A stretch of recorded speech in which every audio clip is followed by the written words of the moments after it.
Hi friend, welcome back to my channel DK life study. दोस्तों, आज हम science का इंपॉर्टेंट प्रश्न लेकर आए फ्रेंड, जो कि आने वाले सभी एग्जामों के लिए बहुत महत्वपूर्ण प्रश्न है। तो चलिए आप लोग एक बार जरूर रिवीजन कर लीजिएगा। तो चलिए फ्रेंड, देखते हैं पहला प्रश्न है, थर्मामीटर के अंदर चमकने वाला पदार्थ क्या होता है?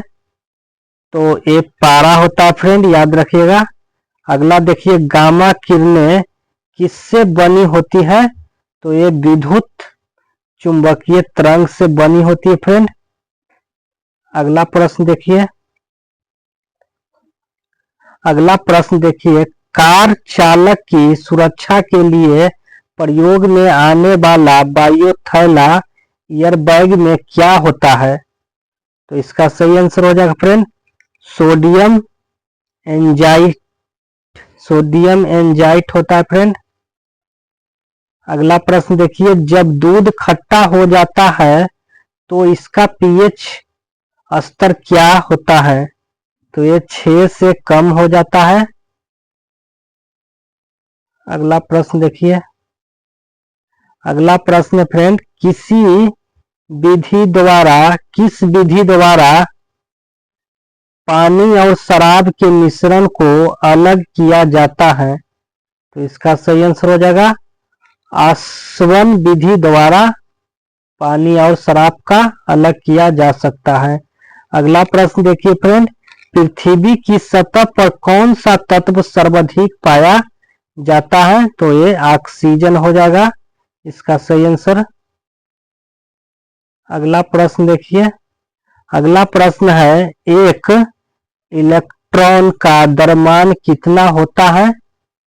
तो 9.1 इंटू 10⁻³ किलोग्राम होता है फ्रेंड। अगला प्रश्न देखिए, परमाणु सिद्धांत का प्रतिपादन किसने किया है? तो जॉन डाल्टन ने किए थे। अगला प्रश्न देखिए, अल्फा बीटा और गामा किरणों में किसकी वेधन क्षमता सर्वाधिक होती है? तो गामा किरणों की अधिक होती है फ्रेंड। अगला प्रश्न देखिए, नाभिकीय रिएक्टर में अवशोषक के रूप में किसका प्रयोग किया जाता है? तो बोरॉन कैडमियम का प्रयोग किया जाता है फ्रेंड।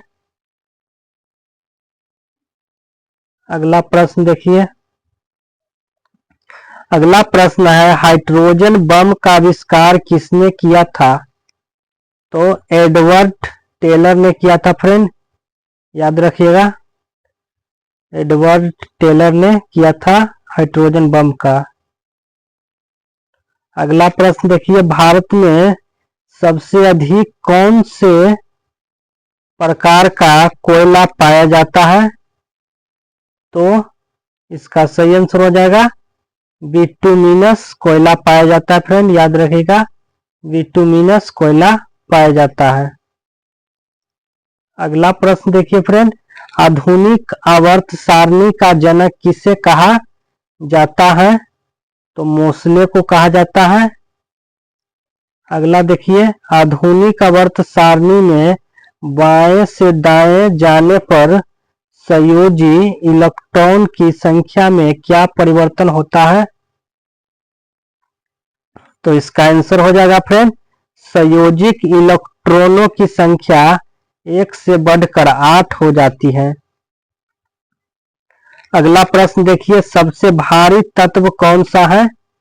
तो सबसे भारी तत्व है फ्रेंड ऑस्मियम, सबसे भारी तत्व है। अगला प्रश्न देखिए, एकमात्र अधातु जो कि द्रव अवस्था में होता है? तो ये ब्रोमीन होगा फ्रेंड, इसका सही आंसर। अगला देखिए, एप्समम सॉल्ट किसका अयस्क है? तो इसका सही आंसर हो जाएगा मैग्नीशियम का। अगला प्रश्न देखिए फ्रेंड, जिप्सम किसका अयस्क है? तो ये कैल्शियम का अयस्क है फ्रेंड। अगला प्रश्न देखिए, अगला प्रश्न है, सभी अम्लों में कौन सा तत्व समान रूप से मौजूद होता है? तो ये हाइड्रोजन मौजूद होता है फ्रेंड सभी अम्लों में। अगला देखिए, गेहूं में कौन सा अम्ल पाया जाता है? तो इसका सही आंसर हो जाएगा ग्लूटेमिक अम्ल पाया जाता है गेहूं में फ्रेंड, याद रखिएगा ग्लूटेमिक अम्ल पाया जाता है।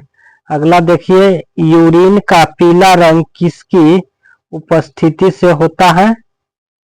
यूरोक्रोम के उपस्थिति से होता है फ्रेंड। अगला प्रश्न देखिए, दांत की सड़न को कम करने के लिए सभी टूथपेस्ट में कौन सा रसायन होता है? तो इसका सही आंसर हो जाएगा फ्लोरोराइड। फ्लोरोराइड होता है फ्रेंड। अगला देखिए, नाभिकीय रिएक्टर में विमंदक और प्रतिप्रशीतक के रूप में किसे प्रयुक्त किया जाता है? तो D2O का प्रयोग किया जाता है फ्रेंड। अगला देखिए, वीवीआई प्रश्न फ्रेंड, हजामत बनाने के लिए उपयुक्त दर्पण कौन सा है? तो ये अवतल है फ्रेंड, याद रखिएगा अवतल दर्पण जो हजामत बनाने के लिए आता है। अगला प्रश्न देखिए फ्रेंड, सिंदूर का रासायनिक घटक क्या है? तो मरकरी सल्फाइड है फ्रेंड, मरकरी सल्फाइड सिंदूर का रासायनिक घटक है। अगला देखिए, सोडियम क्लोराइड विलयन की पीएच की स्वाब क्या होगी? तो इसका सही आंसर हो जाएगा न्यूट्रल होगा फ्रेंड, याद रखिएगा न्यूट्रल। अगला प्रश्न देखिए, हाइड्रोलिक ब्रेक किसके सिद्धांत पर आधारित है? तो ये पास्कल के सिद्धांत पर आधारित है फ्रेंड, हाइड्रोलिक ब्रेक। अगला प्रश्न देखिए फ्रेंड, दूध के घनत्व को मापने के लिए किस उपकरण का प्रयोग किया जाता है? तो लैक्टोमीटर का उपयोग किया जाता है फ्रेंड। अगला देखिए, प्रतिध्वनि सुनने के लिए परावर्तक ऑब्जेक्ट से कम कितनी दूरी होनी चाहिए? तो 17 मीटर दूरी होनी चाहिए फ्रेंड। अगला देखिए, भारत में सबसे पहले हृदय का सफल प्रत्यारोपण किस वर्ष हुआ? तो ये 1994 में हुआ था फ्रेंड। अगला प्रश्न देखिए, अगला प्रश्न है, रबर किसका बहुलक है? तो आइसोप्रीन का बहुलक है। अगला देखिए, रक्तचाप को मापने वाले उपकरण को क्या कहा जाता है? तो इसका सही आंसर हो जाएगा फ्रेंड स्पिग्मोनोमैनोमीटर होगा, याद रखिएगा स्पिग्मोनोमैनोमीटर होगा फ्रेंड। अगला प्रश्न देखिए, निकट दृष्टि दोष में किस लेंस का प्रयोग किया जाता है? वीवीआई प्रश्न फ्रेंड, तो ये अवतल लेंस का प्रयोग किया जाता है निकट दृष्टि में। अगला प्रश्न देखिए फ्रेंड, सबसे लंबी कोशिका कौन सी है? तो न्यूरॉन सबसे लंबी कोशिका है फ्रेंड, याद रखिएगा। अगला देखिए, बैगन का रंग किस लवक के कारण होता है? तो इसका सही आंसर हो जाएगा जैंथोसाइनिन के कारण बैगन का रंग लवक के कारण होता है फ्रेंड, जैंथोसाइनिन के कारण। अगला प्रश्न देखिए फ्रेंड, टमाटर का लाल रंग किस लवक के कारण होता है? तो ये लाइकोपीन के कारण होता है फ्रेंड। अगला प्रश्न देखिए, छोटी माता रोग के लिए कौन सा विषाणु जिम्मेदार होता है? तो इसका सही आंसर हो जाएगा बैरिसेला विषाणु जिम्मेदार होता है। अगला प्रश्न देखिए फ्रेंड, निमोनिया शरीर के किस अंग के प्रभावित करता है? तो ये फेफड़ा का करता है। अगला प्रश्न देखिए फ्रेंड, जीवाणु विज्ञान का पिता किसे कहा जाता है? तो इसका सही आंसर हो जाएगा लीवेन हॉक को कहा जाता है फ्रेंड, लीवेन हॉक को कहा जाता है जीवाणु विज्ञान का पिता। अगला प्रश्न देखिए, नींबू का कैंकर रोग किस जीवाणु के कारण होता है? तो इसका सही आंसर हो जाएगा जेंथोमोनास सिट्री के कारण हो जाता है फ्रेंड, जेंथोमोनास सिट्री के कारण होता है। अगला प्रश्न देखिए फ्रेंड, हमारे शरीर में सोडियम की दैनिक आवश्यकता कितनी होती है? तो 2.5 ग्राम प्रतिदिन होता है फ्रेंड। अगला प्रश्न देखिए फ्रेंड, मनुष्य में हृदय में कितने चैम्बर होते हैं? तो 4 चैम्बर होते हैं, याद रखिएगा मनुष्य के हृदय में। अगला प्रश्न देखिए, सबसे बड़े श्वेत रक्त कणिका को किस नाम से जाना जाता है? तो इसका सही आंसर हो जाएगा मोनोसाइट्रस के नाम से जाना जाता है फ्रेंड। अगला प्रश्न देखिए फ्रेंड, बच्चे में कुल कितनी हड्डियां होती हैं? तो 300 हड्डियां होती है फ्रेंड। अगला देखिए, मनुष्य में सबसे छोटी हड्डी को क्या कहा जाता है? तो स्टेपिस कहा जाता है।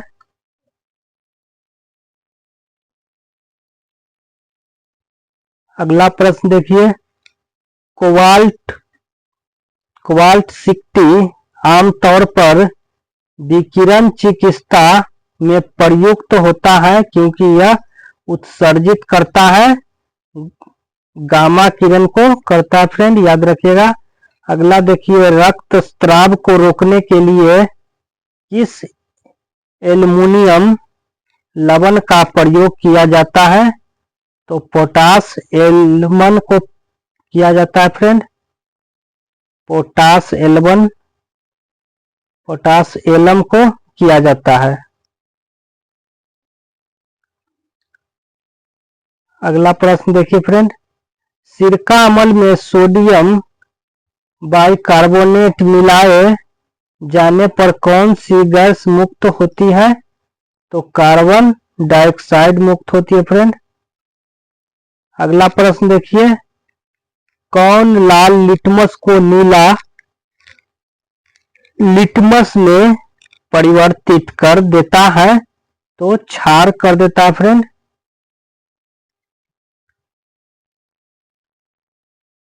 अगला प्रश्न देखिए, हाइड्रोक्लोरिक अम्ल को और किस नाम से जाना जाता है? तो इसका सही आंसर हो जाएगा म्यूरिएटिक अम्ल से नाम से जाना जाता है फ्रेंड, याद रखिएगा म्यूरिएटिक अम्ल। अगला प्रश्न देखिए, कैंसर के उपचार के लिए कौन सी गैस प्रयुक्त की जाती है? तो रेडॉन गैस प्रयुक्त की जाती है फ्रेंड। अगला प्रश्न देखिए, धान के खेतों से कौन सी गैस मुक्त होती है? तो मीथेन गैस मुक्त होती है फ्रेंड।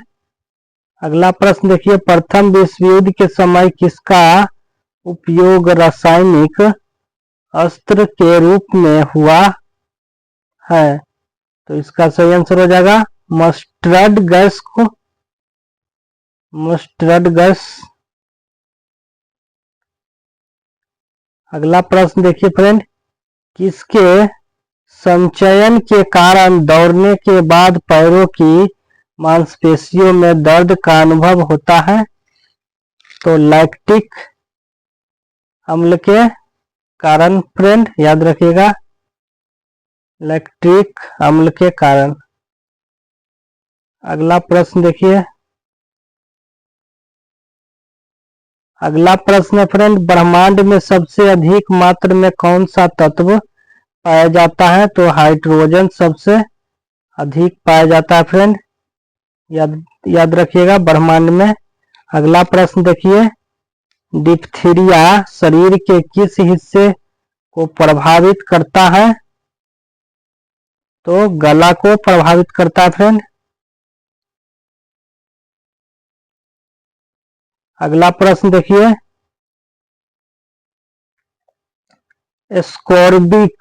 एस्कॉर्बिक एसिड की कमी के कारण कौन सी बीमारी होती है? तो स्कर्वी बीमारी होती है फ्रेंड, याद रखिएगा स्कर्वी बीमारी होता है। अगला प्रश्न देखिए, कोशिका के केंद्रक के अलावा किस कोशिकांग में डीएनए होता है? तो ये माइटोकॉन्ड्रिया में होता है फ्रेंड। अगला प्रश्न देखिए, मृत मछली से निकलने वाली दुर्गंध किस यौगिकों के कारण होती है? तो ये अमीनो यौगिक के कारण होता है फ्रेंड। तो चलिए फ्रेंड, आज के लिए इतना ही। अगर मेरा वीडियो पसंद आए तो चैनल को सब्सक्राइब करें, लाइक करें, क्योंकि आपका एक लाइक सब्सक्राइब हमें बहुत मोटिवेट करता है फ्रेंड। तो चलिए हम नेक्स्ट वीडियो में मिलते हैं, तब तक के लिए जय हिंद।